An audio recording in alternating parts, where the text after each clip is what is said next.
Hi guys, இந்த வீடியோவில் என்னோட வெயிட் லாஸ் ரெசிபி தான் பார்க்க போகிறீங்க. 2 வாரத்தில் நான் 3 கிலோ லாஸ் பண்ணேன். எக்ஸசைஸ் எதுவுமே பண்ணாமல் வெறும் ஃபுட் கண்ட்ரோல்லே நான் வெயிட் லாஸ் பண்ணேன். அது என்ன மாதிரி ஃபுட் சாப்பிட்டேன் அப்படிங்கிறத அந்த வீடியோவில் ஷேர் பண்ணியிருக்கேன்.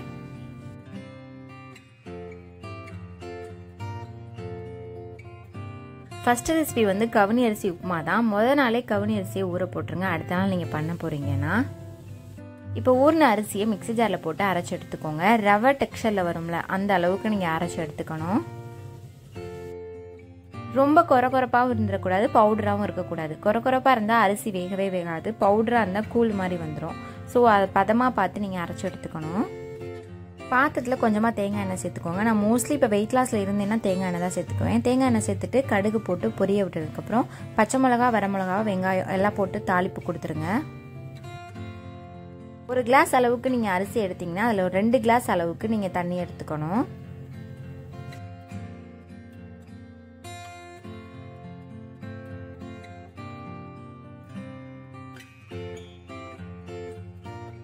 தேவையான அளவுக்கு உப்பு போட்டு கொதிக்க விட்டதுக்கப்புறம் அந்த அரிசியை கட்டிப்படாத அளவுக்கு போட்டு கிண்டி விட்டுக்கோங்க. இந்த அரிசி நீங்கள் ட்ரை பண்ணலைன்னா ட்ரை பண்ணி பாருங்கள். நான் ப்ரெக்னெண்ட்டாக இருக்கும்போது அந்த அரிசி சாப்பிட ஆரம்பித்தேன். டேஸ்ட் நல்லா தான் இருக்கும். ஒன்று இந்த மாதிரி உப்புமா பண்ணி சாப்பிடுவேன், இல்லை பொங்கல், கூழ் இந்த 3 ஐட்டம் வந்து ரெடி பண்ணி சாப்பிடுவேன். ஃப்யூச்சரில் வந்து இட்லி, தோசை வந்து ட்ரை பண்ணணும் அப்படின்னு ஐடியா இருக்குது. அப்படி பண்ணேன்னா கண்டிப்பாக வீடியோ ஷேர் பண்ணுறேன். ஒரு சில பேருக்கு உப்புமா பிடிக்காது, ஆனால் எனக்குலாம் உப்புமா ரொம்ப பிடிக்கும். அந்த உப்புமா பிடிக்கிறவங்களுக்கு வந்து கண்டிப்பாக இந்த உப்புமாவும் பிடிக்கும். தேங்காய் சட்னி வச்சு கூட சாப்பிட்டு பாருங்கள், டேஸ்ட் சூப்பராக இருக்கும்.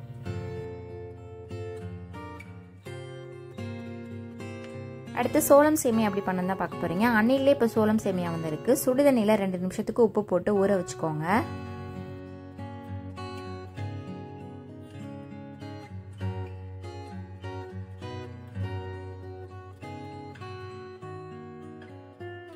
இப்போ இட்லி பாத்திரத்தில் நம்ம ஊற வச்ச சேமியாவை போட்டு வேக வச்சு எடுத்துக்கோங்க.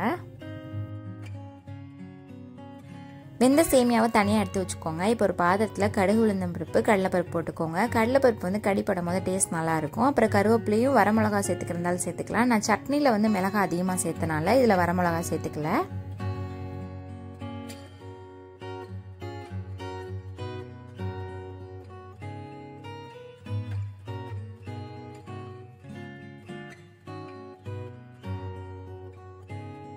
இப்போ வெந்த சேமியாவை இது கூட போட்டு மிக்ஸ் பண்ணிங்கன்னா சோளம் சேமியா ரெடி. இது கூட நீங்கள் தேங்காய் சட்னி வச்சு சாப்பிட்டீங்கன்னா டேஸ்ட் நல்லாயிருக்கும். இப்போ அணில் சேமியாலே கம்பு, சோளம், ராகி இதெல்லாம் கிடைக்கிது. அதுலேயும் நம்ம வந்து இந்த மாதிரி எல்லாத்துலேயும் ட்ரை பண்ணி சாப்பிட்லாம். நானும் அப்படி தான் வந்து வெயிட் லாஸில் இருக்கும் போது இந்த மாதிரி சிம்பிளானதை ட்ரை பண்ணி சாப்பிடுவேன். தேங்காய் சட்னி வச்சு கூட நல்லாயிருக்கும். இதுலேயே நீங்கள் பால் ஊற்றி பாப்பாங்களுக்கு கொடுக்கலாம். நான் என் குழந்தைக்கும் அப்படி தான் கொடுத்துட்ருக்கேன். அடுத்து சத்து மாவு வடை எப்படி பண்ண தான் பார்க்க போகிறீங்க. பச்சை மிளகா, சின்ன வெங்காயத்தை கட் பண்ணி சேர்த்துக்கோங்க. இதில் தேவையான அளவு உப்பு போட்டு மிக்ஸ் பண்ணிவிட்டு சத்து மாவு உங்களுக்கு எவ்வளோக்கு வேணுமோ அவ்வளோ சத்து மாவு போட்டு மிக்ஸ் பண்ணிக்கோங்க. இது வீட்லேயே அரைச்ச சத்து மாவு தான். இந்த சத்து மாவு எப்படி பண்ணணும்னு என் சேனலில் இருக்குது, வேணா செக் பண்ணி பாருங்கள். இது குழந்தைங்களுக்கு கொடுக்குற சத்து மாவு தான். அதை நான் ரிஜு வந்து சாப்பிடாதனால நான் வந்து இந்த சத்து மாவு வந்து இந்த மாதிரி கூழ் கிண்டி சாப்பிட்றது, அடை சுட்டு சாப்பிட்றது அந்த மாதிரி தான் சாப்பிட்டுட்ருக்கேன்.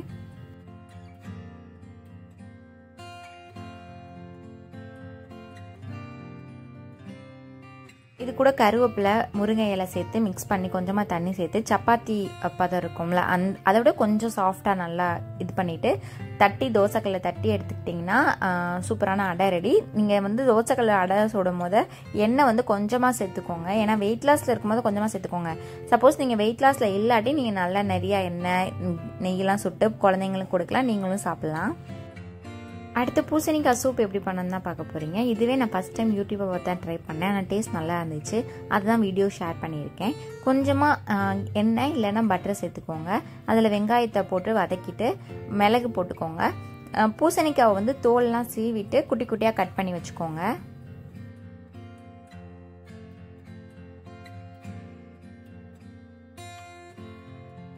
நீங்கள் மிளகு சேர்க்கும் போது 10லேருந்து 15 நான் சேர்த்துருக்கேன். உங்களுக்கு காரம் எவ்வளோ வேணுமோ அவ்வளோக்கு சேர்த்துக்கோங்க. ஏன்னா இதில் காரம் கொடுக்கறது மிளகு மட்டும்தான். பூசணிக்காய் அதில் போட்டு கொஞ்சமாக உப்பு சேர்த்து தண்ணி ஊற்றிட்டு ஒரு 5 நிமிஷத்துக்கு கொதிக்க விடுங்க. 2 கிளாஸ் நீங்கள் தண்ணி ஊற்றுனீங்கன்னா ஓகேயா இருக்கும். நீங்கள் வந்து நல்லா சூப்பாக குடிக்கணும் அப்படின்னு நினச்சிங்கன்னா ஒரு 4 கிளாஸ் ஊற்றுங்க. இல்லை உங்களுக்கு கொஞ்சம் கெட்டியாக வேணும் அப்படின்னு நீங்கள் நினச்சிங்கன்னா 2 கிளாஸ் போதும்.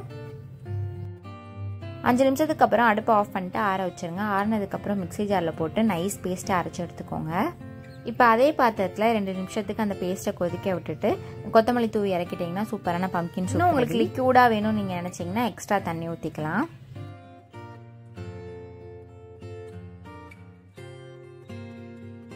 நீங்கள் வெயிட் லாஸில் இருக்கும்போது உங்களுக்கு டேஸ்ட் ஏதாவது சாப்பிட்ணும், இந்த சாட் ஐட்டம்ஸ் மாதிரி சாப்பிட்ணும் அப்படின்னு நீங்கள் நினச்சிங்கன்னா இந்த கார்ன் மசாலா ட்ரை பண்ணி பாருங்கள். இது பண்ணுறதுக்கு ஸ்வீட் கார்னை ஃபஸ்ட்டு வேக வச்சு எடுத்துக்கணும். கார்னை வந்து கட் பண்ணி எடுத்துக்கோங்க. இப்போ ஒரு பாத்திரத்தில் கொஞ்சமாக நெய் சேர்த்துக்கிறேன். அதில் வந்து சிக்கன் மசாலா போட்டுக்கிறேன். அதுலேயே உப்பு எல்லாமே இருக்கும்.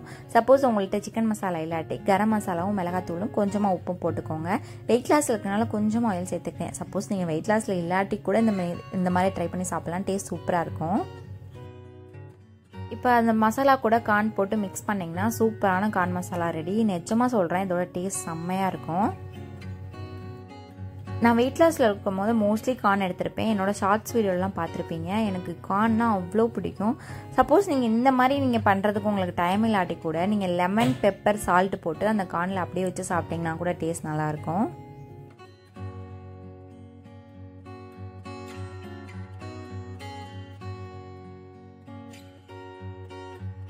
அடுத்து நூடுல்ஸ் சூப் தான் பார்க்க போகிறீங்க. பாத்திரத்தில் கொஞ்சமாக எண்ணெய் சேர்த்து பூண்டு சேர்த்துக்கோங்க.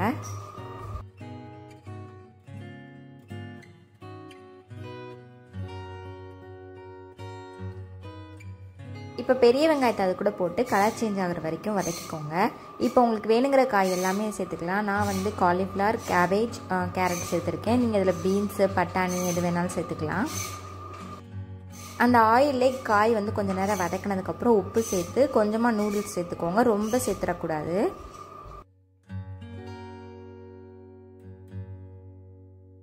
நான் 2 பேருக்கே ஒரு கைப்பிடி அளவு கூட இல்லை, ஒரு பாதி தான் இருக்கும். அந்த அளவுக்கு தான் நான் எடுத்திருக்கேன். நம்ம சூப் சாப்பிடும் போது வயிறு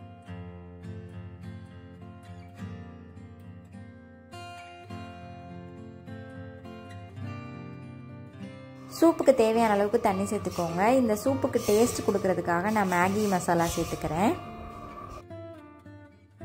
சப்போஸ் உங்ககிட்ட மேகி மசாலா இல்லாட்டி நீங்கள் பெப்பர் மட்டும் போட்டுக்கலாம். டேஸ்ட் நல்லாயிருக்கும். ஒரு 5 நிமிஷத்துக்கு கொதிக்க விட்டிங்கன்னா சூப்பரான சூப் ரெடி. அவ்வளோதான் கைஸ். என் வீடியோ உங்களுக்கு பிடிச்சா லைக் பண்ணுங்கள். இது மாதிரி weight loss recipe, weight loss video, makeup, cooking, vlog இந்த வீடியோஸ்க்குலாம் என் சேனலை சப்ஸ்கிரைப் பண்ணி வச்சுக்கோங்க. நீ நெக்ஸ்ட் வீடியோவில் பார்க்கலாம்.